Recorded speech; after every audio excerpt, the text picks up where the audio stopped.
Good afternoon.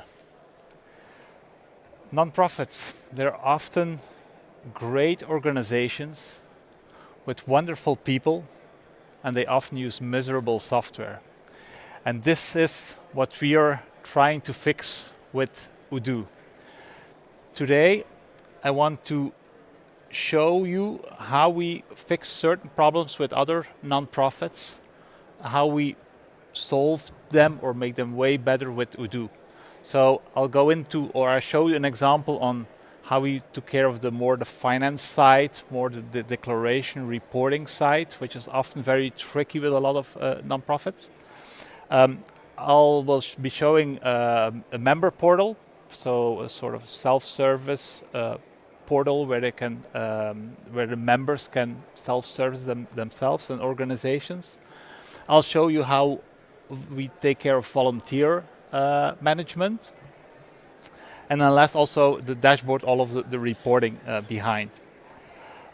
So first, I was saying miserable software, and I think this slide Odoo says most of it. A lot of nonprofits, they use trillion sorts of little softwares and Excels, and it's very hard for them to keep track of everything, especially when we dive into the finance and declaration sides.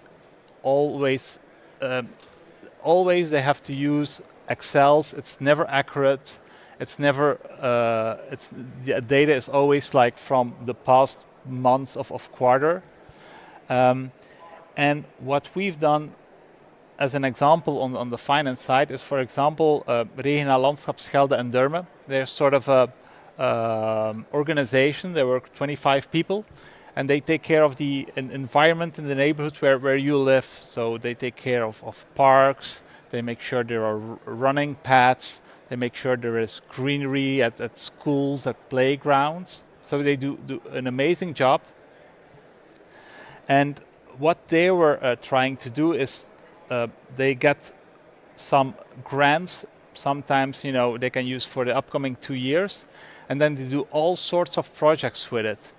And what I want to show in the demo is how we solved it. So both the person on the accounting, and also the person running the projects was able to really track and have a clear understanding of where they are, how much budget there was left. So I'll dive into my demo database. So the first thing is they're using their projects on a basis, so they're using the day-to-day tasks and activity in their project. So over here I have my 3 projects, say Nature Reserve, Citadel Park, and Brugse Meersen. So I have my 3 projects over here.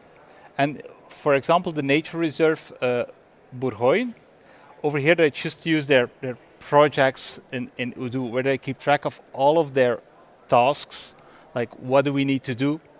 So we need to set up this project. What else do we need to do? I'll put my screen a little bit smaller so I have my activities on the right-hand side.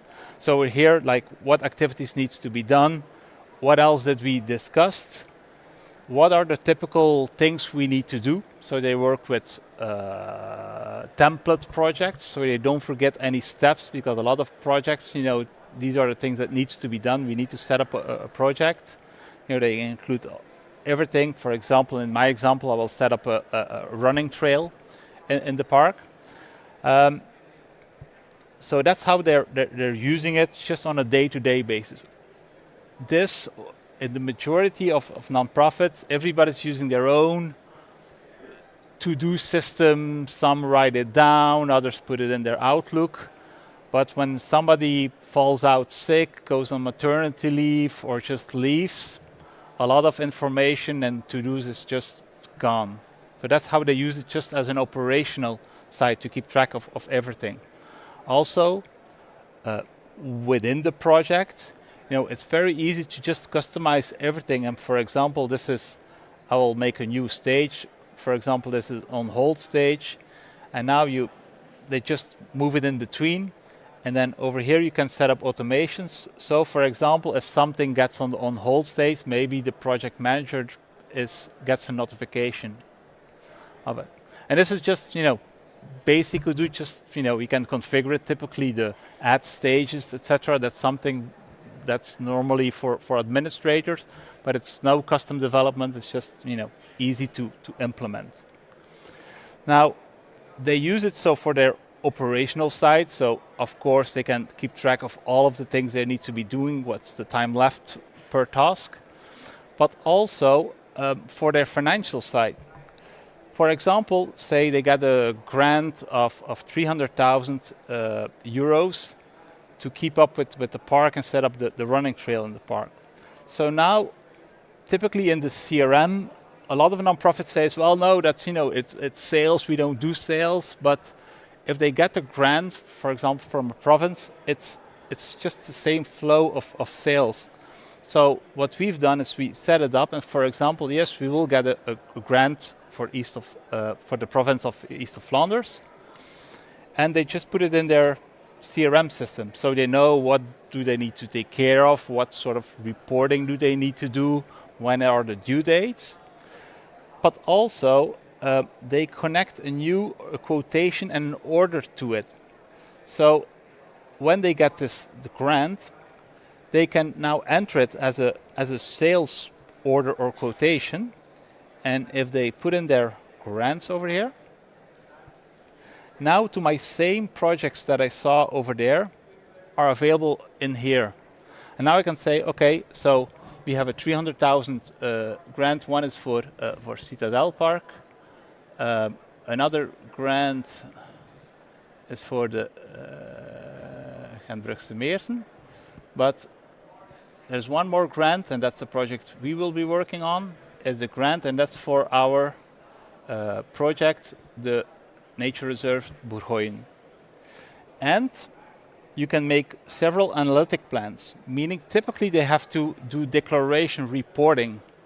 So what we do is, if you do the declaration of reporting from the beginning, you can enter it over here. So for example, they say, okay, they're going to be 10% will be communication, then 10% is communication. Same thing, it's my same project, but for my employees, there's another 20%.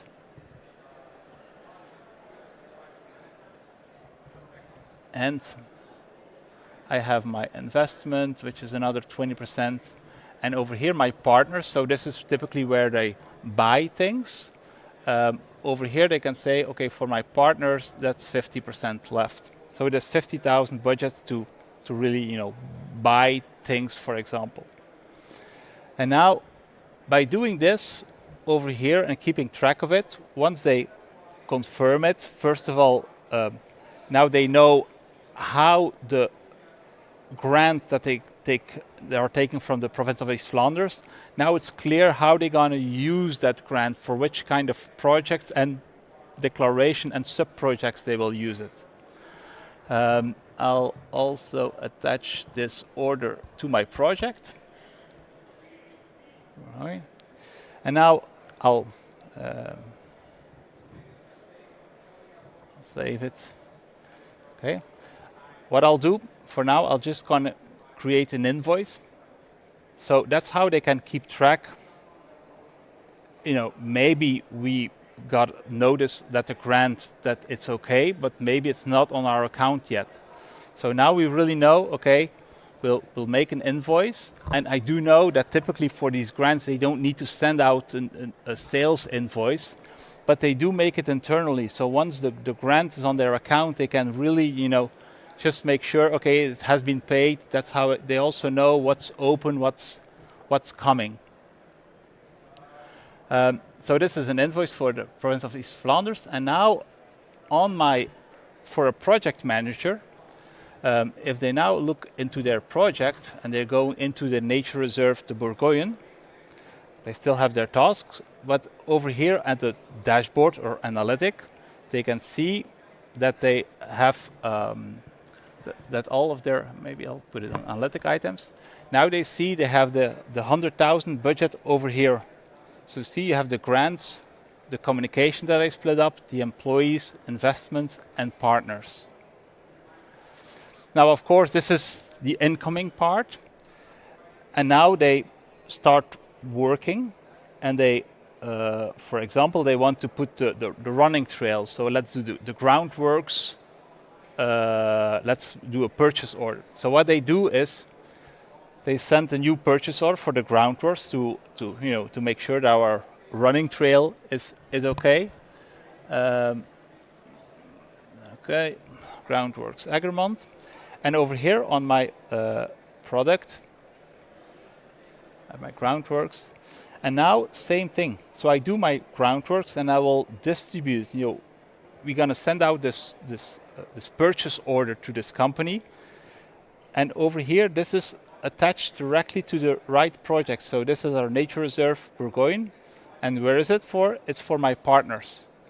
So now the project manager, or the one who sends out the purchase order, they already are attaching it to their project. Basically, they're doing analytic accounting without really knowing they're doing analytic accounting. They're just attaching their purchase order on their purchase order. So I can send it out, of course. Could be that I, as administrator, can't just send the 20,000 euro purchase order. So it could be that there is an approval flow on it. So maybe my manager needs to approve it, or could be that maybe above a certain level that somebody else needs to approve. So over here we have this one avatar, but sometimes it's like 2, 3 avatars, like my manager, and above a certain amount, the general manager needs to approve or sign it. Okay, today I'm administrator, so I can confirm the order. Same thing, I'll attach it to my my project over there. And I'll just put it on received. Okay. Now, I'm just going to complete this flow over here. Typically, what happens is whenever they get a bill comes in. And what often happens is once they get a vendor bill in, typically this is comes in through Peppol, starting from January 1st for sure, but could be that it's PDF. It's scanned, and when they use the PO number, now they see this my PO, the purchase order that's already been approved. So typically, in a lot of organizations, they do 2 times the approval. They have like approval of their purchase order and then also the invoice, which doesn't make any sense. If the purchase order is already approved and the amount is the same, there's no need to reapprove the vendor bill if it's the same. So no need to double approve things, and now they can confirm it. I'll put it on today. Okay, so now this is on my project, and same thing could be that as well on that I worked internally also on my timesheet. I worked over here for nature reserve. I set up my project, and I worked 2 hours on it. So I just register my time, and in Odoo you can set up your cost per hour. So my internal costs. So over here on my settings, I can say, okay, my cost per hour over here is 50 euros. So I worked for 2 hours on the project, so that should state that for 100 euros I worked on the project. So now my project manager, whenever they go back to their project, and they go to their project Bourgogne, now when they go to the analytic items, and they just group it with the plan that I create, my declaration, now they see per declaration how much is left. So on my partners, I had 50,000 euro my grant from the province of East Flanders. I did the purchase for 20,000 euros. I have 30,000 euros left. On my employees, I haven't. So this is my timesheets over here. So my 2 hours accounting for 100 euros. So over here, I will put this over here on my declaration, and I connect it to my employees internal. And now, you see, on my employees, I still have not 20,000, but 19,900 left.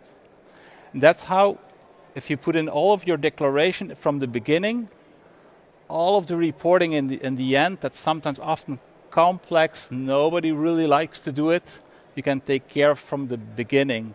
And especially a lot of the work, what the accountant is doing, you can really put it to the ones who knows it best, the ones who are sending out the purchase order, the one who are managing the project. Yeah. Also, same thing on their purchase on the dashboard. They can see how the project is going, send status updates, and also everything is connected. So no need. So my purchase order, my vendor bill, the one from the groundworks, everything is attached to the project. So me as a project manager, I don't need to email the accounting team like, is this invoice being paid? Does this happen? It's all there. Without need to have access to the full accounting, I can see all my documents connected to my project. So that's one big thing. Financing and declaration saves them a ton of time. In my example, I showed the declaration for regional landscape Schelde-Durme, but it's also, but also, for example, for Profu, they making sure that the youth who is, having a hard time, that they stay on track. Just the same thing. Sometimes they just want to know, like, are we still on track? Can I make maybe an investment from a budget worker? And now they know exactly, like, yes, no, on the fly. No need to wait for a week or 2 weeks. A second thing, so finance. The second thing is member portal. Member portal, very important. A lot of nonprofits work with a lot of member organizations. So, for example, this is a sport club. So VSK is a shooting sport organization, and what they've set up is a member portal. So a user, a member, can create himself as a member, but I also, as a member, I can keep track of all of my information.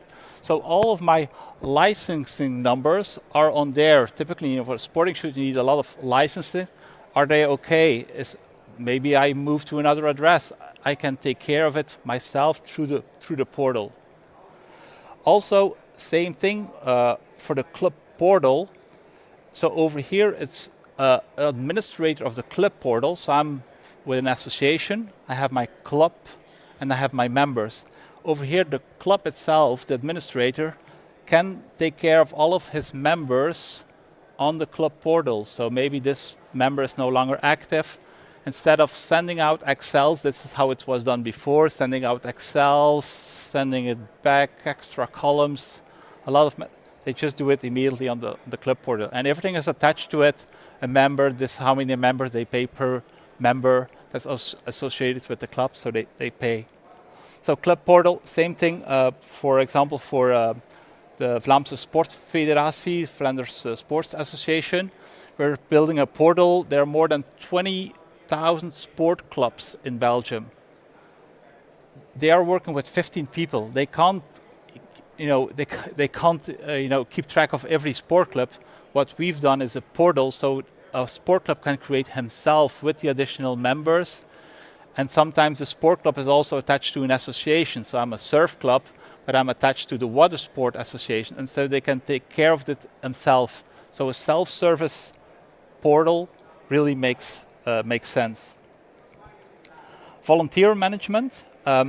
So within my volunteer management, so what they can do, if my contacts are in here, now I know who are my volunteers, and I can keep track of my volunteers. So for example, all my tags. And now I saw these, but now I can use them. I can use them in my email marketing. And now I'm doing a fundraising event with the Belgian waffles, which are great. But now over here, I can use my tag volunteers. And these are my same contacts in there, so no need to export. And then same thing over here, I can use it over here, but in my email newsletter, I can invite them for my fundraising waffle event. And of course, this event is set up as well in Odoo. So my fundraising event is over here. there's a maximum of 200 people. That's my automated communication. The VIP ticket costs 30 euros. If you ticket for volunteers for free, automated communication, when you sign up, maybe we want to do a WhatsApp or an SMS before, all of the automated communications, questions, do you have a food allergy, etc. Do you need extra questions? So everything is automated from the back, and it looks really nice on the website itself, on the website. You see? And that's my same event. That's over here, my fundraising event, and they can subscribe, without, and everything in the back is automated. And of course, all of they do is nice synchronized.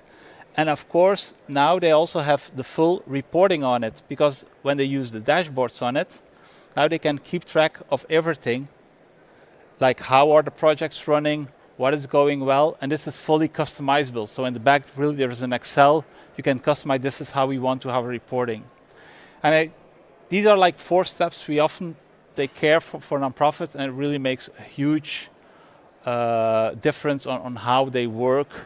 And there's just less administrative work. And that's, I think, how we've done with Software Bureau, because we are an Odoo implementation partner, how we really help nonprofit and these wonderful people who work there get rid of the miserable software and switch on Odoo.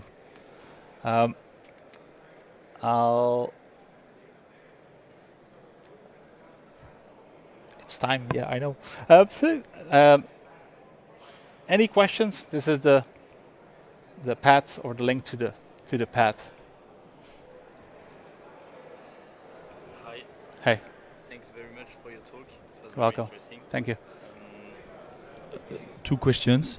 The first one is, what is your experience with change management? Well, in the perfect world, you have somebody internally that's really is pulling the project. Sometimes it's difficult, but typically in every organization there's somebody IT savvy who likes change, and they really pull the project. And if you set them up, for a success, and they can show that their project is running smoothly with Odoo, and then they can showcase this to the other members who are maybe less IT savvy, then it will run. You just need the one person IT savvy who loves change, who makes it work. Okay. Next question. Is the approval feature standard in Odoo? In Odoo purchase? That's the question. Yeah. That's what I showed is a standard Odoo without any customization. But you can really, I just show one example, but you can really make it with different sort of levels and depending on the amount. And it's just with, with Studio, a couple of changes in standard Odoo. Did you develop any specific modules for the not-profit sector?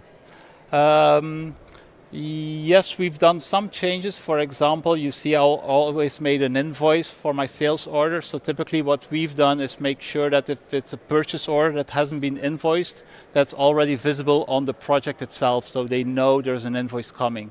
So that's a small change we've done. And then some modification on the portal, because the standard portal, it has all the security, but sometimes they want to add more with the association, and that's things that we then develop. And last question, is the club portal also made with Odoo? Yeah. That's it. Full Odoo.